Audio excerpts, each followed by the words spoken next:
Hare Krishna. Dear devotees, thank you so much for joining today's daily call. We are very fortunate to have His Grace, Bhutabhavana Prabhuji, with us today to enlighten us on the topic false identification from Srimad Bhagavatam 3.27.13. Hare Krishna Prabhuji, please accept my humble obeisances. All glories to Srila Prabhupada. Thank you so much for being with us today to enlighten on this powerful topic. We are eagerly waiting to hear from you. Please take over, Prabhuji. Hare Krishna. Hare Krishna. Thank you very much. It's good to be with all of you again. I'm just bringing the actual verse. Okay. So what we'll do is we'll just say prayers to offer respects to the Supreme Personality of Godhead, and then we'll get into the discussion. We'll read and discuss. Om Namo Bhagavate Vasudevaya. Om Namo Bhagavate Vasudevaya. Om Namo Bhagavate Vasudevaya. So we'll be discussing the topic of false identification, reading from 3rd Canto of Bhagavatam, chapter 27, text number 13. Evam trivrit ahankaro bhutendriya manomaye swabhashe lakshito nena sadabhasena satyadrik. Synonyms: evam, thus; trivrit, the threefold; ahankaraha, false ego; bhuta indriya manaha maye, consisting of body, senses, and mind; swabhase, by its own reflections; lakshitaha, is revealed; anena, by this; sat abhasena, by a reflection of Brahman; satyadrik, the self-realized soul. Translation. The self-realized soul is thus reflected first in the threefold ego, and then in the body, senses, and mind. Purple by His Divine Grace, Srila A.C. Bhaktivedanta Swami, Srila Prabhupada. Srila Prabhupada Ki Jai. The conditioned soul thinks, I am this body, but the liberated soul thinks, I am not this body, I am spirit soul. This I am is called ego, or identification of the self. I am not this body, or everything in relationship to the body is mine, is called false ego.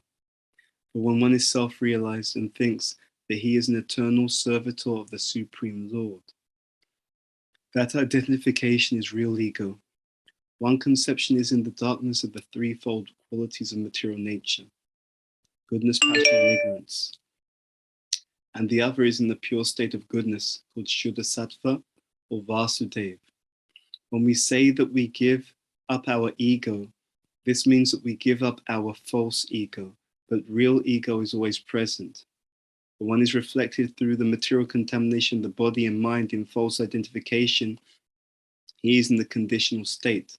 But when he is reflected in the pure stage, he is called liberated. The identification of oneself with one's material possessions in the conditional stage must be purified, and one must identify himself in relationship with the Supreme Lord. In the conditioned state, one accepts everything as an object of sense gratification. And in the liberated state, one accepts everything for the service of the Supreme Lord. Krishna consciousness devotional service is the actual liberated stage of a living entity. Otherwise, both accepting and rejecting on the material platform, or in voidness or impersonalism, are imperfect conditions for the pure soul. Okay.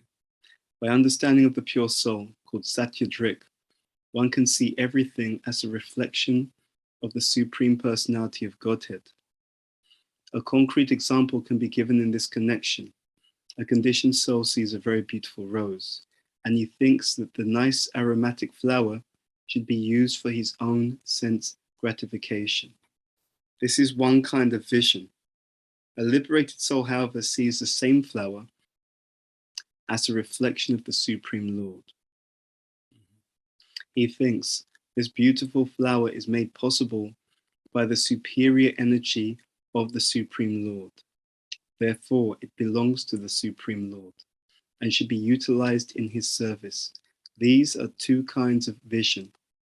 The conditioned soul sees the flower for his own enjoyment, and the devotee sees the flower as an object to be used in the service of the Lord. In the same way, one can see the reflection of the Supreme Lord in one's own senses, mind, and body, in everything. With that correct vision, one can engage everything in the service of the Lord. It is stated in the Bhakti Rasamrita Sindhu, the one who has engaged everything, his vital energy, his wealth, his intelligence, and his words in the service of the Lord, or who desires to engage all these in the service of the Lord, no matter how he is situated, is to be considered a liberated soul, or Satya Drik. Such a man has understood things as they are. Okay, so we'll say some prayers and then we'll get into the discussion, and then we'll have some time for questions.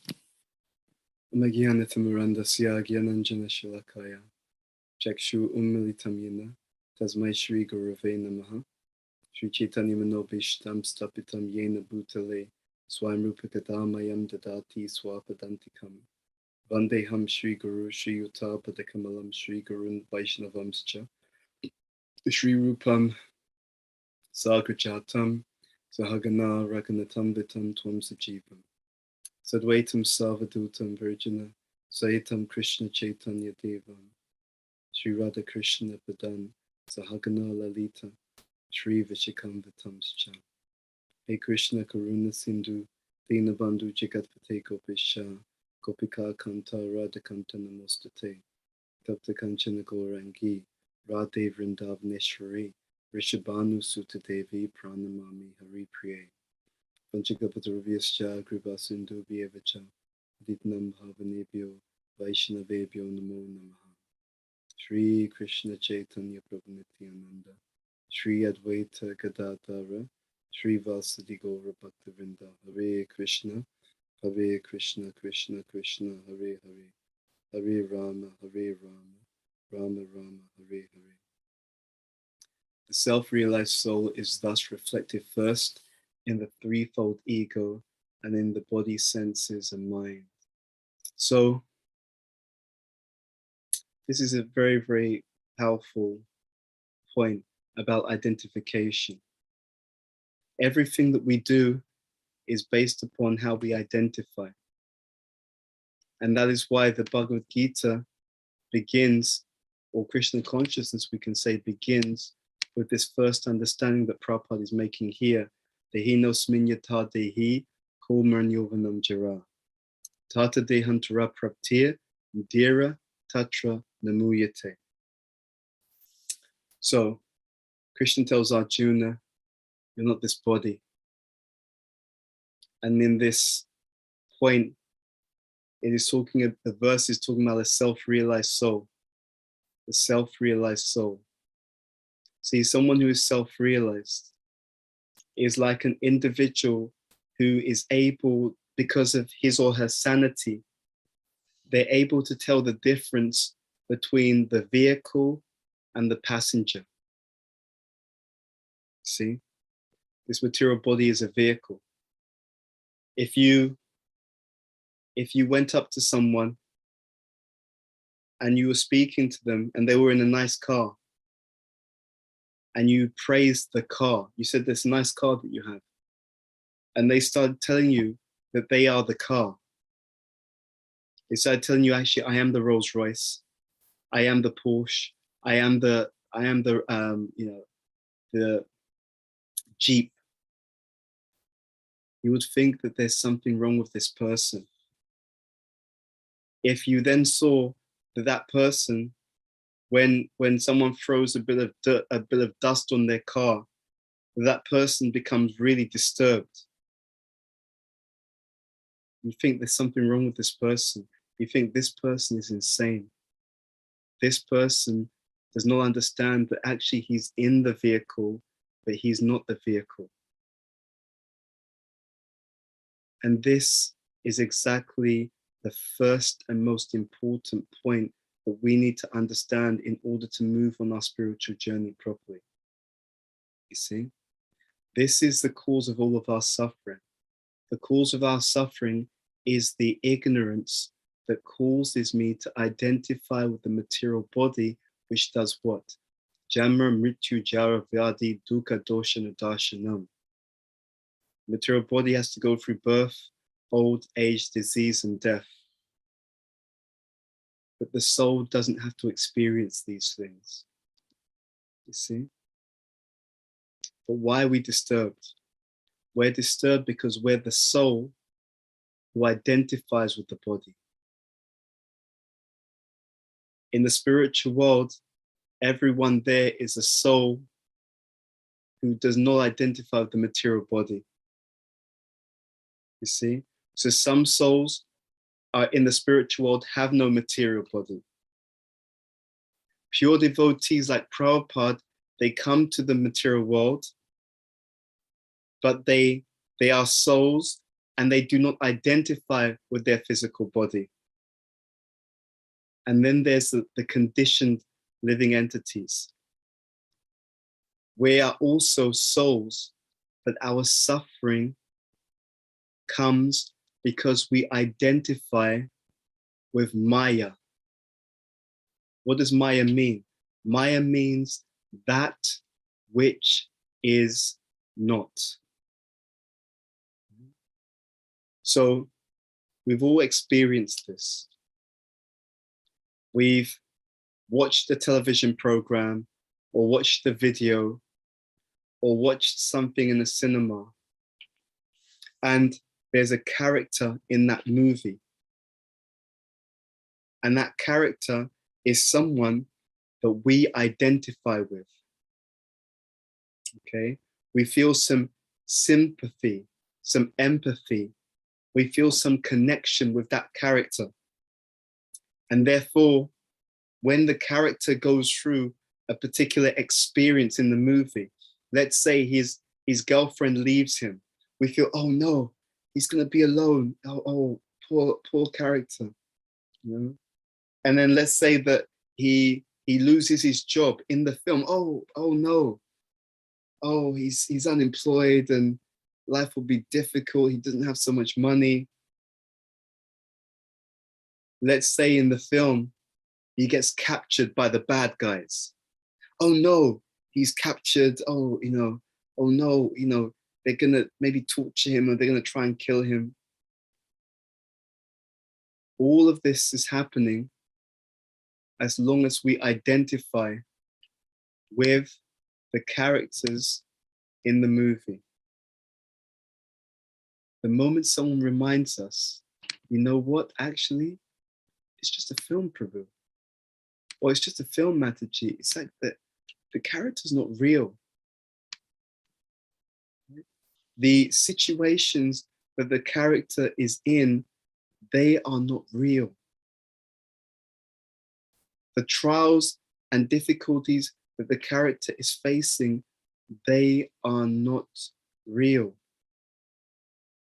And most importantly, that character on the screen, that character in the film,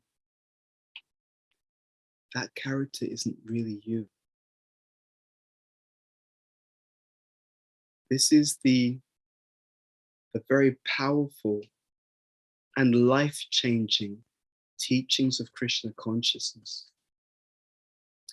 We read these things and we hear these things in a class every now and then. But it's not meant to stop there. Our job is to practice living according to these teachings. Right? Now think about that very carefully. Our job is to practice living according to these teachings. Because what you practice is what you become. If I truly take on board this point that I'm not the body, I'm not the mind, I am spirit soul. And if we practice living like that, then even as the body grows older, you won't feel that you're growing older. Even as the body goes through some disease, you won't feel that you're suffering from disease. And at the time when the soul leaves the body, even though the body will be experiencing a state called death, you will not feel like you're dying. In other words, what's hidden for most of us as devotees is that what you've just read in this purport, if anyone was to practice this mindset, if anyone was to practice living with this understanding, you will have just wiped out all the suffering that you would have to experience in this lifetime from the inevitable changes of the material body. You see? Our problem is we don't understand the treasure that we've been given. So we read it, we think it's nice, and then we go away and forget about it. But what Prabhupada is begging us to accept, what Prabhupada is offering us, this is an invitation to free us of the material prison, of the material body, and the suffering that comes from the body.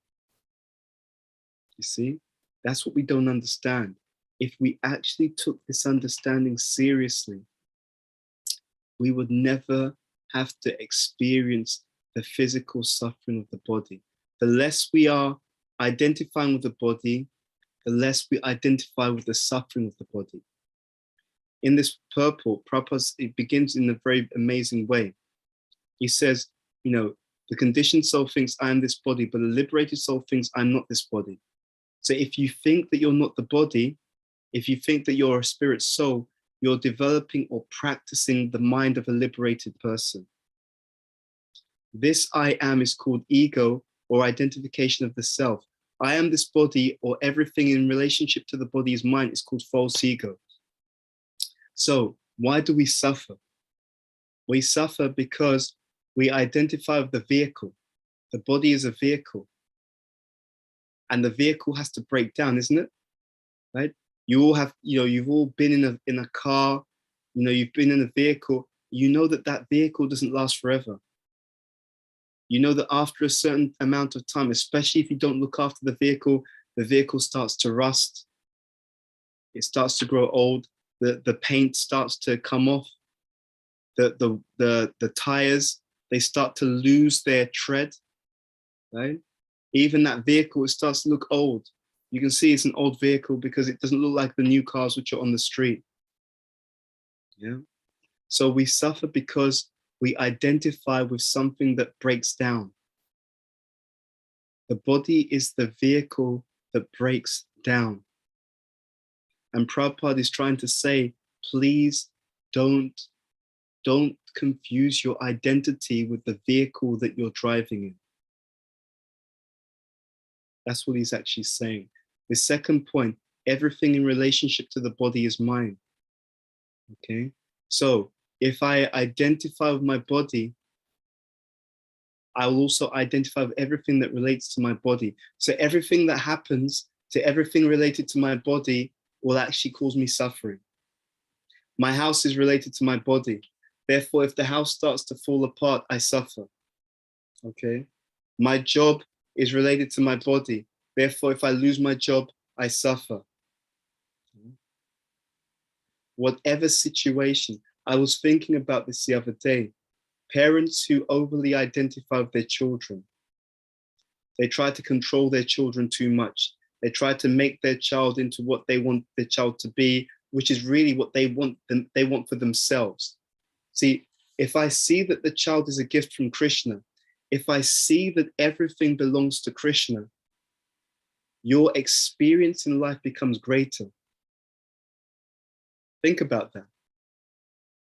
If I see that my wife or husband is a gift from Krishna, then I will look after them in the way that Krishna wants. So what do I get? I get two things at the same time.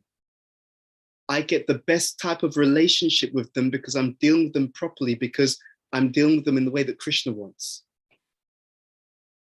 But also, because I'm dealing with them in the way that Krishna wants, I develop this transcendental, loving bond with Krishna, even just because of how I'm nicely dealing with my wife or husband or etc. So simultaneously, two things are taking place. I get the best quality of experience because I'm dealing with that person better than I would if it belonged to me, if they were mine. So I get the best quality of experience, but also I have a higher taste because I'm not just trying to deal with them directly, I'm dealing with them in the way that Krishna will be pleased. And that, ladies and gentlemen, and this is so powerful, that if we were to do this, our entire life would be immediately transformed. We're not meant to deal with anything independently from Krishna. You're not meant to look after your body independently from Krishna. You're meant to look after your body thinking this is Krishna's vehicle that he's asked me to look after for him. I'm going to look after it in the way that Krishna is pleased. Therefore, your body is actually paraphernalia. Your house, this house that we live in, we're not meant to look after it, or we're not meant to be attached to it independently of Krishna. We're meant to think this house is Krishna's house. Let me keep Krishna's house nice and clean. Let me invite Krishna's devotees to his house so that they can see him on the altar in the deity form and receive his prasadam remnants. Right? Please try to understand, all of our suffering is because we identify with something that has to fall down and break apart. And what we're being given as a practice, a sadhana, in this purport, is to practice this idea or this truth, not an idea. We're being reminded of the truth. If from now on, I see that the vehicle of my body is Krishna's vehicle, and I look after it for that in that understanding. If everyone I see and come across, I see as Krishna's servant, and I deal with them with the understanding, oh, that's another one of Krishna's servants. Whether they're practicing Krishna consciousness or not, it doesn't matter. Some of Krishna's servants know that they're Krishna's servants.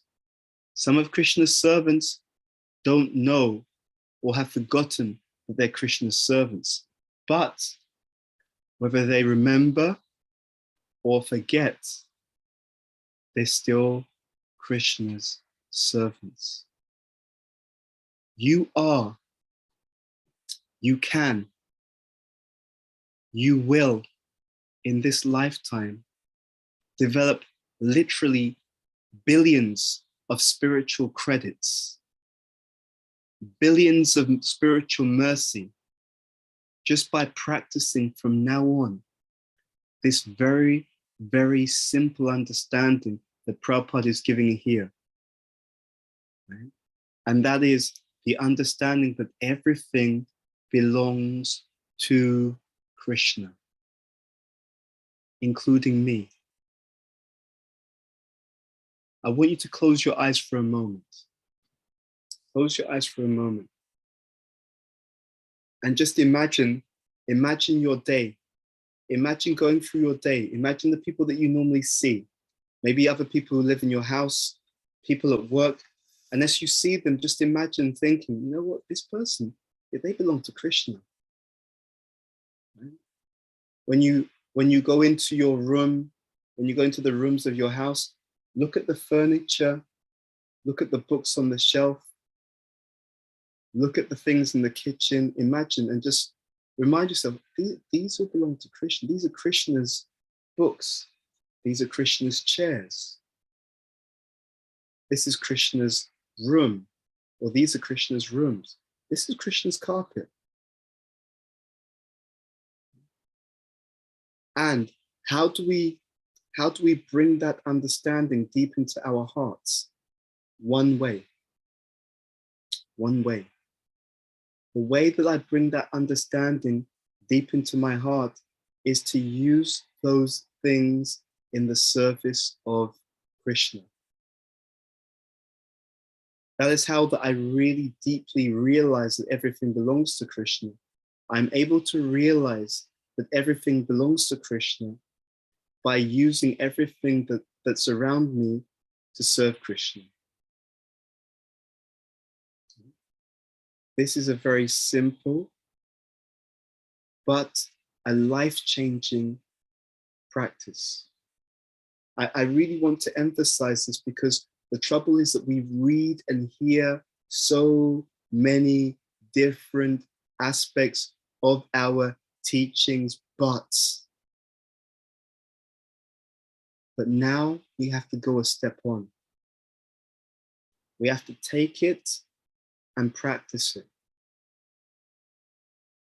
I have to practice remembering that this is not mine. This is Krishna's. And if I practice remembering that, I am going to become free of all the pain and suffering that most people go through, because most of us, we refuse to accept that everything belongs to Krishna. And Krishna himself says this, Aham savasi prabhavo matasavam pravartate iti matvat bhajante mam Buddha bhava saman vitaha.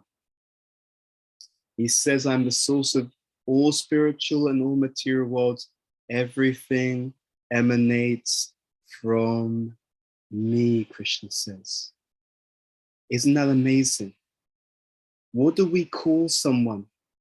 What do we call someone who claims ownership of something that does not belong to him? We call that person a thief, a criminal. And in society, what happens to the criminal, right? So think about this carefully. Someone is a criminal in society. They take something that doesn't belong to them. So therefore, they end up with nothing. See? The criminal ends up in prison, and in prison, he has nothing. Why does he have nothing? Because he took what wasn't his, and therefore everything was taken away from him. You see? And what is the devotee? The devotee is the opposite. Because the devotee is using Krishna's paraphernalia in Krishna's service, the devotee receives unlimited abundance. You see? This is the magical law of bhakti. The magical law of bhakti is that the more that we are behaving properly according to the design and the will of the Supreme Personality of Godhead, Krishna, the more that we act properly according to what Krishna wants, the more we experience, the more abundance we have. The abundance can be of two types. We may or may not have so many facilities externally, but that doesn't matter. Do you know what the real abundance is? The real abundance is when your heart is full of transcendental joy. Machita matgata pranam, bodhayanta parasparam, kathayantascha, mam nityam, tusyanticha, ramanticha. What does Krishna say in the Bhagavad Gita?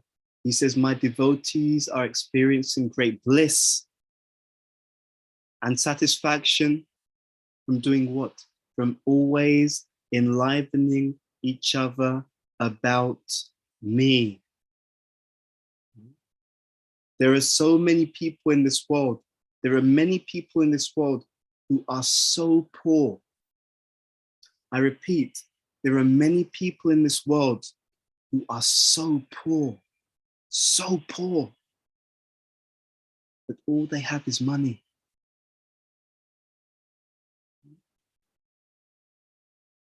They're so poor that all they have is money. Why? Why do we say that? Because the real poverty is the poverty of joy. What use is your money when your heart is poor in joy? What will your money do when you feel unhappy, unfulfilled, dissatisfied? What will your money do for you then? What will your fame do for you then? What will your job and your status in society do for you then? It will do nothing. So Krishna consciousness is the law of abundance. Yaya tamam prapadyante tam sateva bhajamiyaham mama vat manuvatate manusya pavasavachaha. Krishna says that as all surrender unto me, I reward them accordingly. The reward is the abundance of joy within the heart that comes because we are engaging in loving service to Krishna. And we are recognizing that, yes, everything around me is Krishna's property. And therefore, I will use Krishna's property in his service with devotion, with love. And Krishna reciprocates with that deep, joyful abundance that we feel in the heart. So please take this seriously. Please practice this from this point on for all of us in our life. Let us remember, I'm not this vehicle, this body vehicle. This vehicle of the human body is not me. And nothing is mine. All the things that I see around me, all the people I see around me, they belong to Krishna. And whenever I interact with anyone or anything, let me remember they belong to Krishna. So I'm going to deal with them in the way that Krishna wants me to deal with them. Even if we feel we can't immediately do that, if we start by practicing, start by remembering, then start to practice like this, I guarantee you will see miracles will happen in your life. Did you know that karma only relates to the body and the mind? Did you know that? So if you don't identify with your body and your mind and the things around you, you've literally moved yourself above the platform of karma. Isn't that incredible? You can free yourself of karma by freeing yourself of the identification with the body and the identification with the different properties, which are actually Krishna's property. In Krishna consciousness, there's only one thing that we need to give up.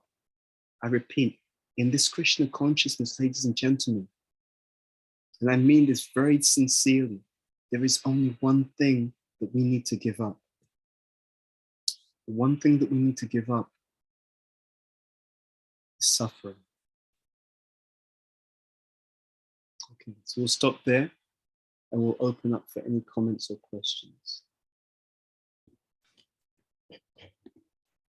Yeah, Hare Krishna, Prabhuji. Thank you so much, Prabhuji, for this wonderful, wonderful class. And I mean, so many points striking to me.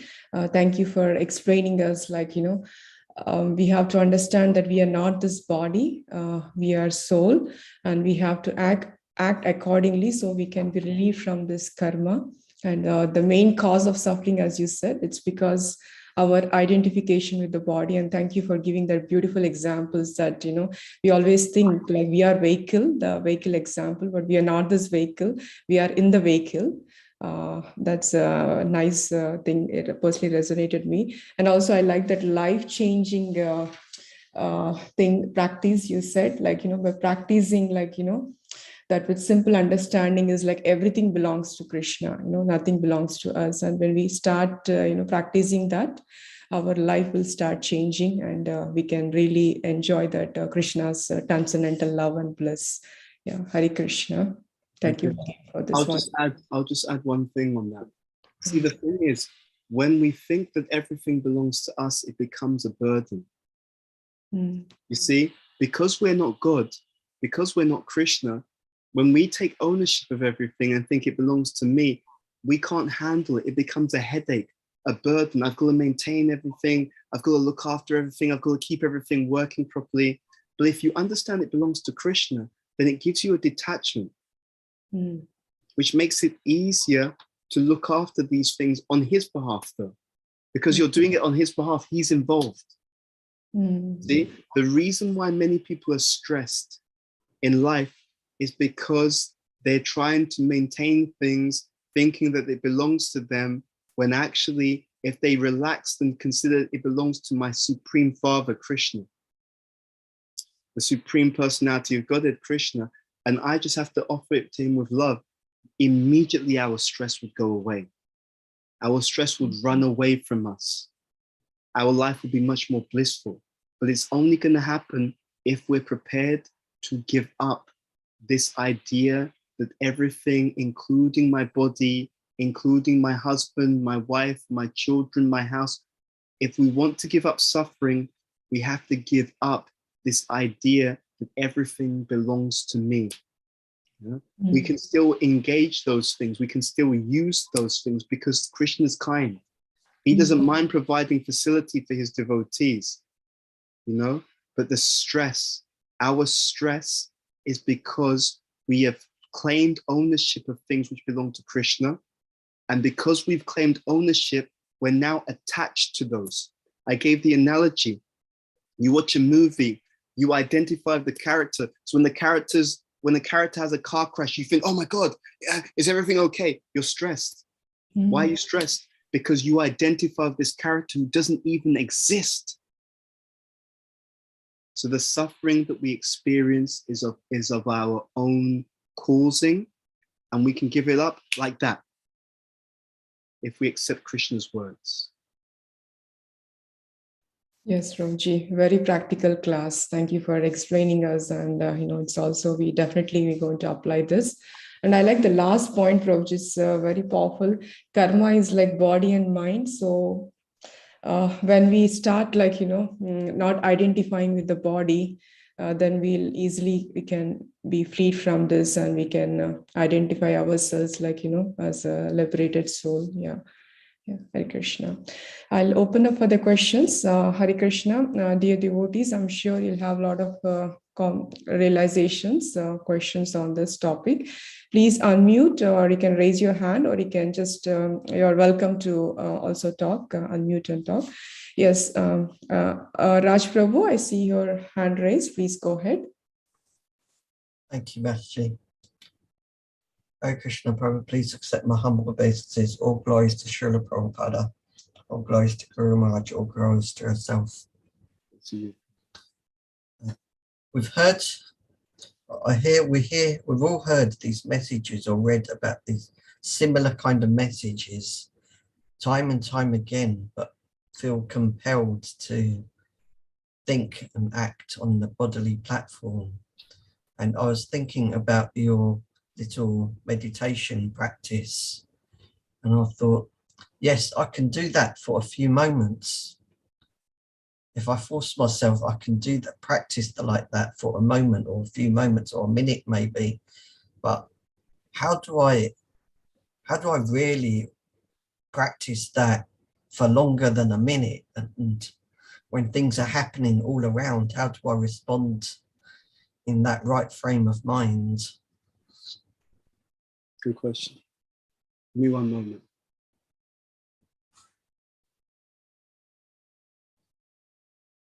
Yeah. But what will happen is the following. The way that you'll be able to do this and it become a part of you is you have to see the benefit of doing it. So it's like this. I was listening to something. No, I was speaking to someone. Yeah. I was speaking to someone, I think it was yesterday, and they were explaining a very interesting point about our comfort zone. You see, what does it mean to be in your comfort zone? It means you're used to something. But how did you get there? You got there because you went slightly outside of your comfort zone and you kept doing it for a while, and then you got used to it, so it was no longer uncomfortable. Then you went outside of your comfort zone a little bit more. And again, it felt unusual at first, but you kept practicing it. Then it became comfortable. Raj, when you were young, Did you ever learn to ride a bike? And did they ever put like these separate wheels on the bike, stabilizers? Did you ever have that experience when you were learning to ride a bike? You know what I'm talking about, stabilizers? I know what you mean. I actually never had a bike, but I understand the message. Okay, so with stabilizers, what happens is, I had this when I was young. So when I wanted to learn to ride like a two-wheel bike, like a BMX bike, what my parents did first is they bought these stabilizers. So they bought an extra set of wheels, which would be attached to the bike, which meant that basically it was like riding on a bike which has got 4 wheels, right? So you got one in front of the other, the normal 2, then you got 1 on either side, okay? So what happened was, with that stabilizer, with those stabilizers, I was learning to ride the bike, but it was very easy because it had 4 wheels. And then as I became more and more ready, they took off the stabilizers. They took off the 2 side wheels, and I found I could ride the bike even without those 2 side wheels. Yeah. So Raj, in the same way, we have to practice this. And in order to practice this, we have to know the poverty and the nevrity. Let's be very honest. Every single day of our lives, every single one of us, we're growing older, isn't it? Yes. Yeah. We are in a race against time, because we are in a race against death. One day, you and I and all of us on this call, we are going to leave our body. Now, we don't know when that day is going to be. If we practice this understanding, and we will forget. But when we remember, we start practicing again. When we keep doing something, it will enter the heart. When it enters the heart, it will be second nature. Okay. Now, you say, well, we forget about it. We forget about it because of the wrong practice. We've become accustomed to living in the world as if everything belongs to us. We got there by practice. Now, we want to have a new type of practice. When I live in the world thinking everything belongs to me, I'm so disturbed. Manda samanda manda bhagya. Everyone in the material world, they're very disturbed, isn't it? People are anxious, stressed out, tension, high blood pressure, heart issues. It's because we identify with all these things. So what we're doing now in thinking that everything is mine, aham mamati, is just causing us suffering. Which is why I said, if we want to become free of this suffering, we have to become free of this idea that I'm the controller and enjoyer of everything. So you can say, even though I remember it for a minute, that's okay, that's a good start. A minute is better than a second. An hour is better than a minute. A day is better than an hour. A week is better than a day. A month is better than a week. And a year is better than a month. Do the best you can. Why should we do the best we can?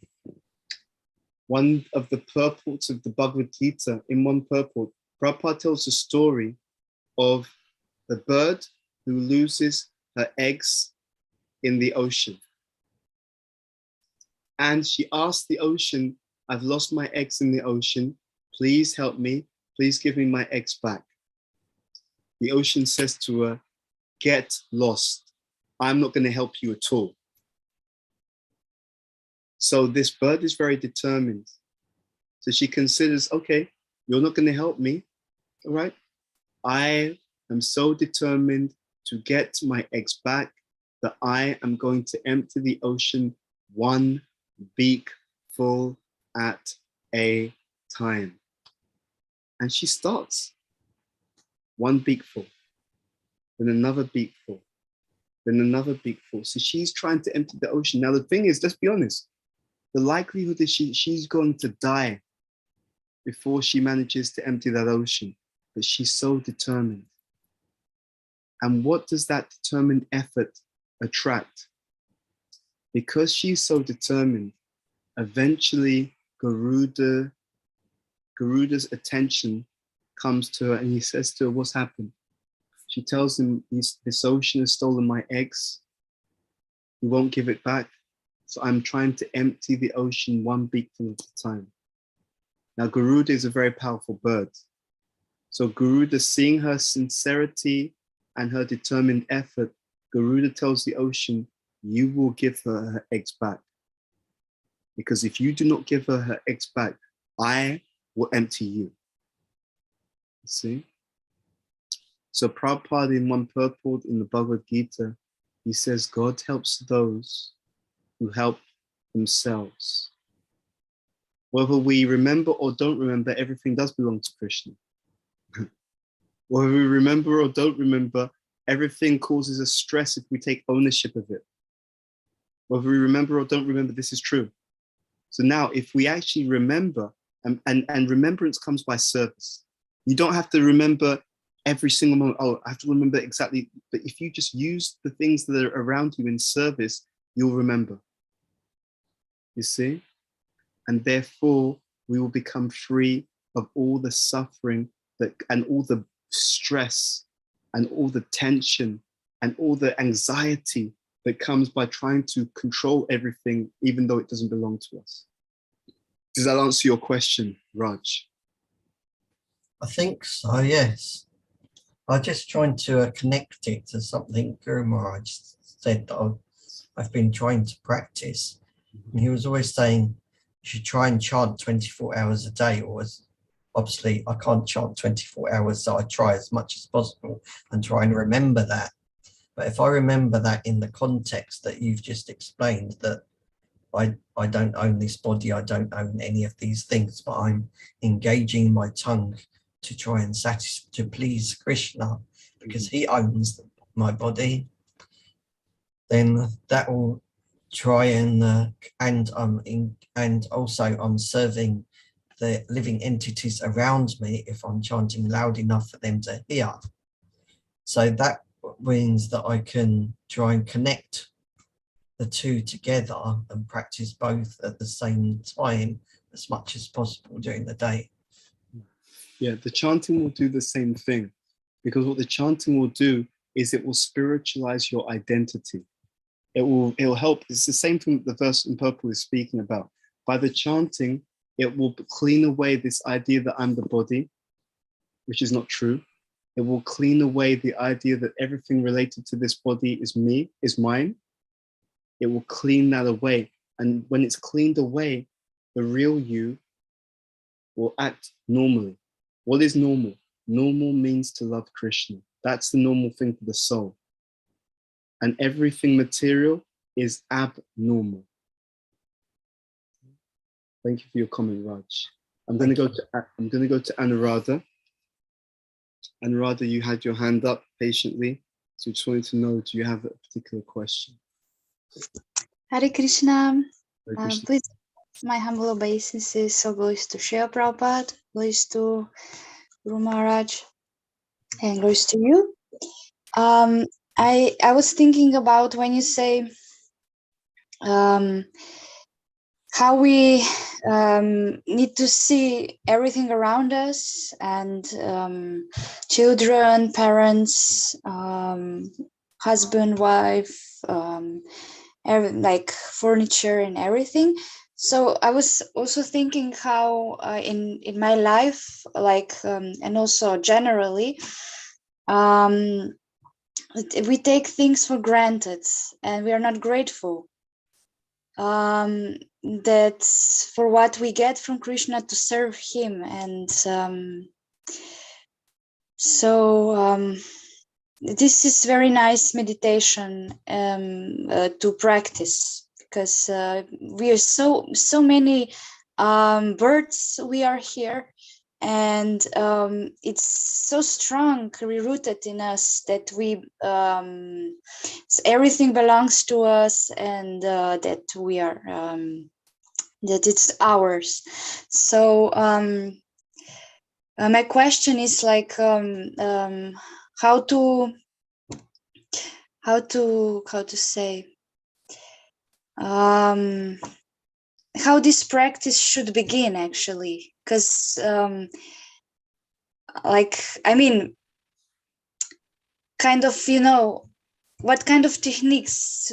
I know it's like easy to say like, now from now, day 1, day 2, day 3, I should start to think like that. But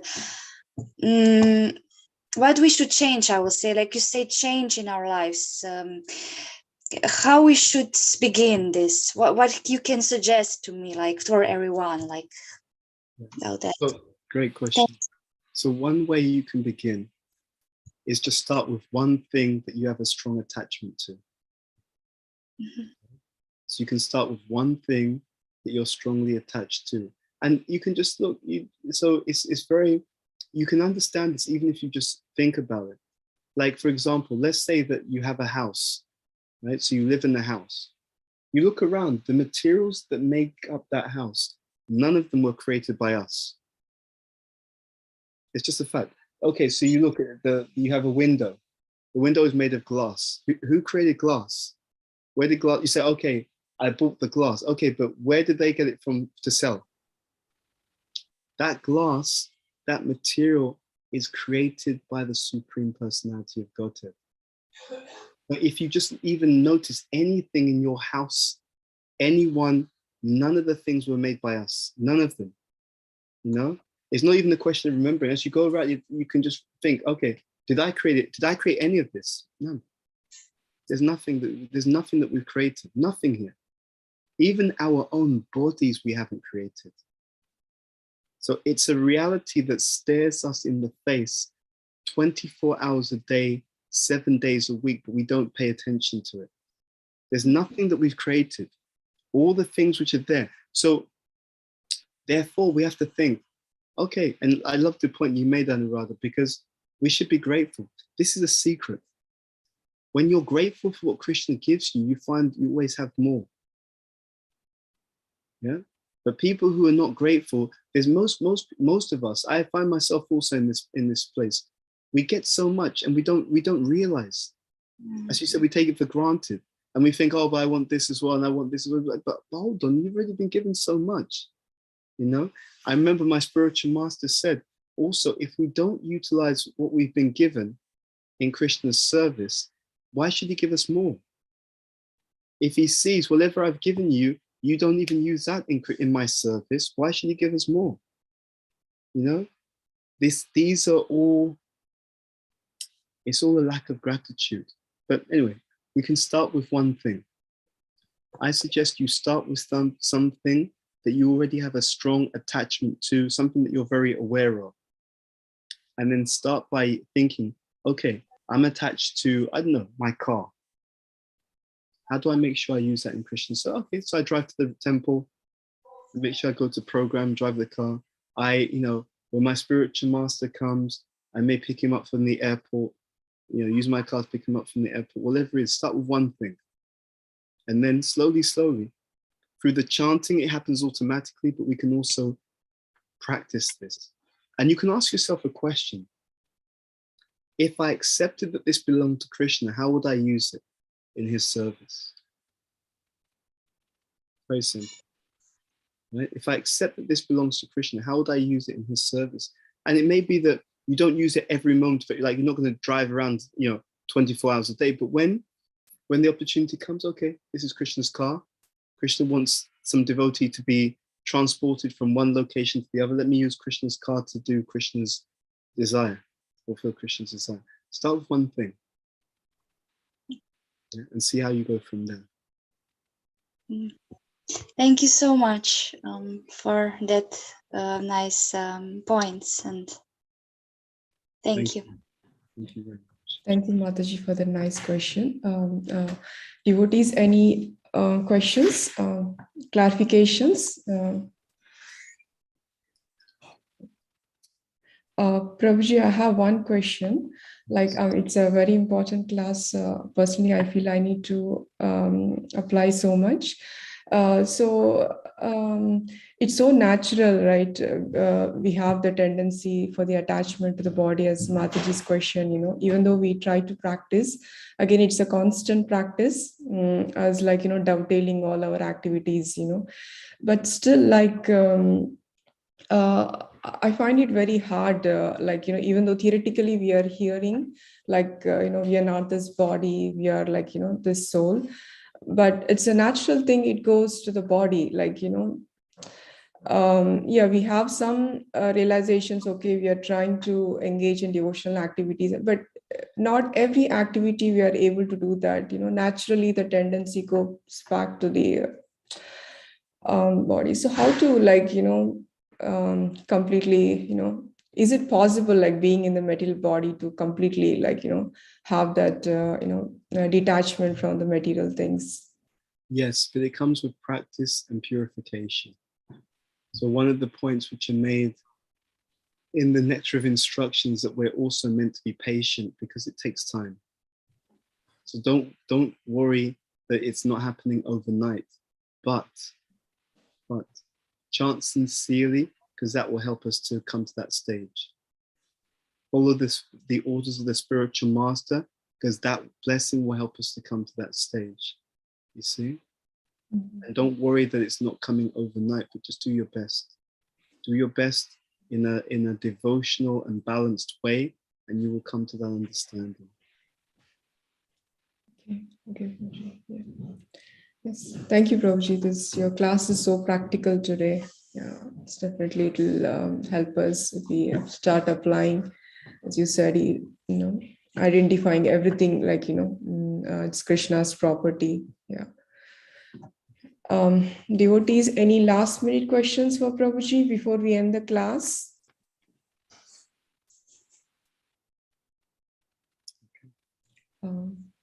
Yes, Prabhuji, I don't see any questions raised. It's 1 hour. So thank you so much again for this power pack class. Thank you all devotees again for your association. So Vansha Kalpa Tarupyasha Kripa Sindhu Kevacha Patitanam Pavanebhyo Vaishnavebhyo Namo Namaha. Srila Prabhupada ki jai, Guru Maharaj ki jai, Ananta Koti Vaishnav Vrinda ki jai. Hare Krishna. Thank you, devotees. Hare Krishna. I'll end the call here. Thank you. Hare Krishna. Hare Krishna. Thank you, Mataji. Thank you. Thank you, Prabhuji. Hare Krishna. Hare Krishna.